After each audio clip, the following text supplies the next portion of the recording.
Hey guys, welcome back. I'm Prodigy from Kilo23. This is the second part of two videos where we're increasing the speed, the rate of fire, in my Echo 1 MP5. Last time we installed a set of 12:1 SHS High Speed gears. This time we're installing the SHS High Speed long type motor.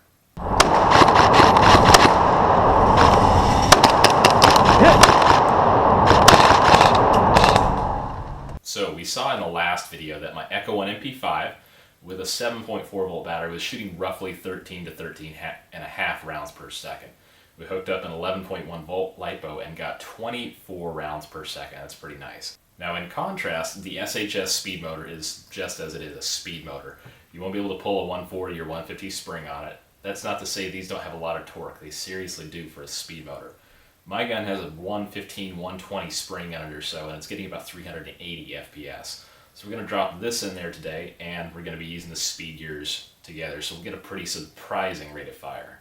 But first, let's go outside and recap the rate of fire on my Echo 1 MP5 real quick.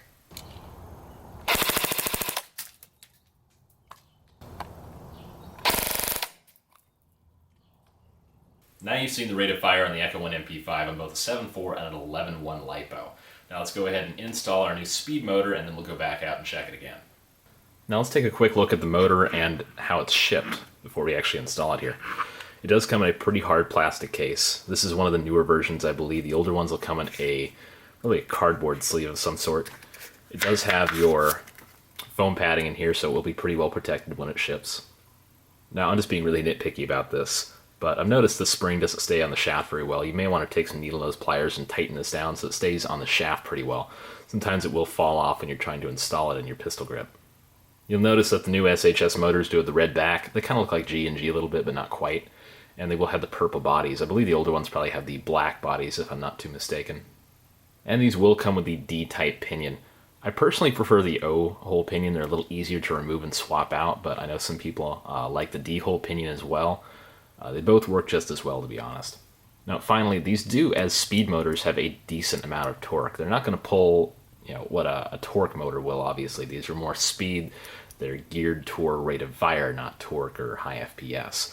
So these are advertised as really being monster motors, really increase your rate of fire. So I'm really curious to see what it's going to do in my gun today. Now keep in mind, these do use neodymium magnets. They're quite a bit more powerful and a lot faster than your standard magnets. So that's part of why these are so stupid fast. Now, as I previously noted, I will be installing this in my Echo 1 MP5A4. The long type motor also fits in M4s, G3s, P90s, lots of different guns, so it won't only fit in your MP5. SHS also makes a short type version of this motor as well, which will fit in just about everything else except a few guns that take medium types. So starting, we'll take our Allen key screw and undo the two screws on our motor plate here. And with those two screws away, you can lift your motor plate. Take a flat head is what I usually recommend, and just gently lift the wiring away from your motor.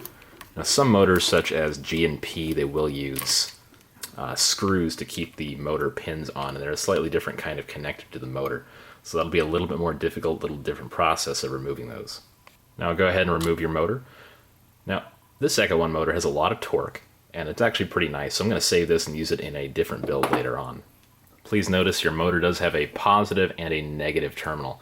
Positive is always the plus, and it's got the little red, little bit of red marker there on the podium to indicate that as well. Make sure you connect your red wire, obviously, to the positive terminal and black to the negative. Doing the opposite will make the motor spin in reverse, and that puts, well, it's just not good, let's put it that way. Now we can install our new motor and go ahead and connect the correct terminals to your motor.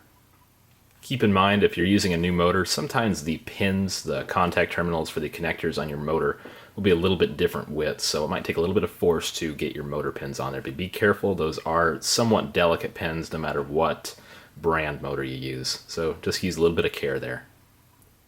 Now finish by tightening down the screws on your motor. Make sure they are nice and tight. You don't want to strip out the holes or anything, but you don't want your motor plate unscrewing itself either. Adjusting your motor height is critical when you're running any motor that's just been installed. A lot of the times the motor height will be pretty good when you get it out of the box, but when you install a new motor, you always want to check your motor height. If it's too far in, it'll screech like crazy. If it's too far out, it'll just sound bad.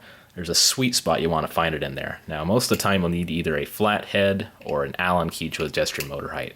Find that sweet spot and leave it there.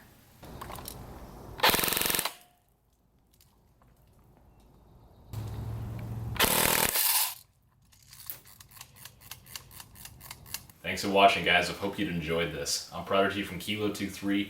You've seen the speed motor and speed gears by SHS in the Echo One MP5A4, and the rate of fire is a lot of fun. Hopefully you guys will join me next time when we check out more AirsoftPeak.com parts. Thanks for watching, guys, and take it easy.